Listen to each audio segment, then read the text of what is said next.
Hello, hello. It's Dr. George back with a long overdue video. And today I want to talk about respiratory distress or breathing difficulties, particularly in children. And the reason I'm making this video is because a lot of the time, by the time a child makes their way to the emergency department, the parents would not have noticed that the child has been suffering for the past few days. And it just makes everything more difficult because the disease has already progressed that much further. And I don't blame the parents for bringing the children late or anybody else, relatives, whatever. It's just that most people are not familiar with the signs of breathing difficulty, especially in children, which is my focus for today. So yeah, that's why I'm making this video. Let's get straight into it. The first thing, obviously, would be fast breathing. This is known as tachypnea, but yeah, fast breathing. So this is basically when someone is breathing faster than they should be, and it might not be apparent initially at the beginning because it might be slightly higher than normal, but as the child gets worse, then the breathing gets faster as well. So it depends on the child's age. I will attach a chart to show the different expected breathing speeds, the breathing rate for the different age groups. And basically, the younger the child, the faster the breathing. Normally. But even for a child that usually breathes faster than an adult, there's a range. It shouldn't be above this much for this age group. So yeah. So basically, you'd see the child breathing too fast because they're short of breath, trying to get oxygen into their lungs and remove carbon dioxide from their body. And then on the opposite end of the spectrum, you have breathing too slow, which can lead to apnea, which is basically a temporary pause in the breathing.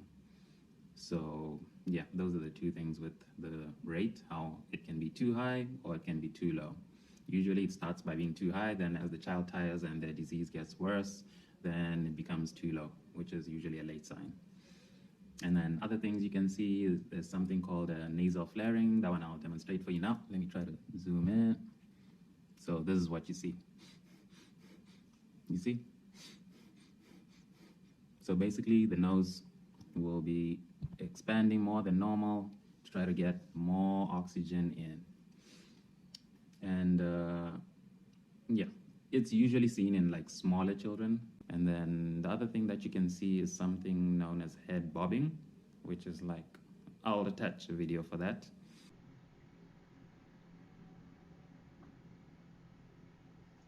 Besides that, you can also have something called retractions or recessions.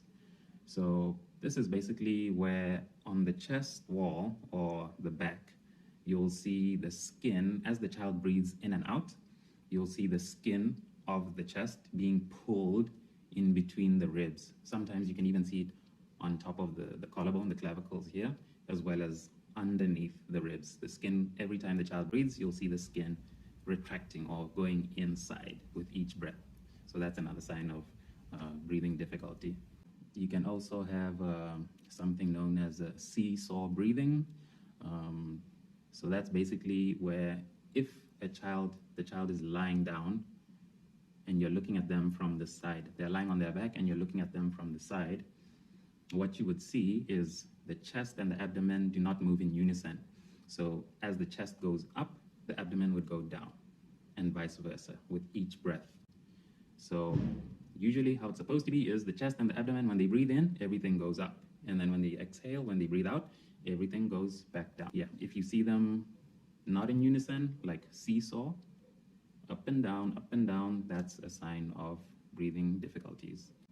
I just want to mention the next thing is signs, well, the various sounds that you might hear from a child who has breathing difficulties. So this would obviously depend on what the problem is for the child, the particular disease process. You don't need to really identify exactly what the sound is, but if you hear noisy breathing in general, please just try to get the child to the hospital as soon as possible. One of them is known as stridor. Another one is wheezing. You can also have grunting.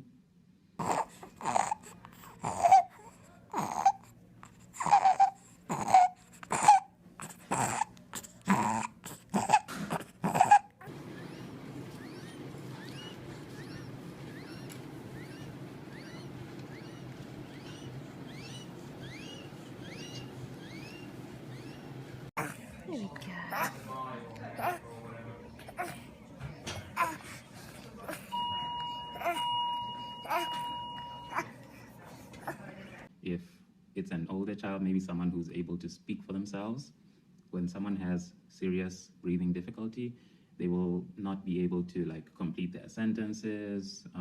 Younger children might not be able to feed. So yeah, you need to look out for these things.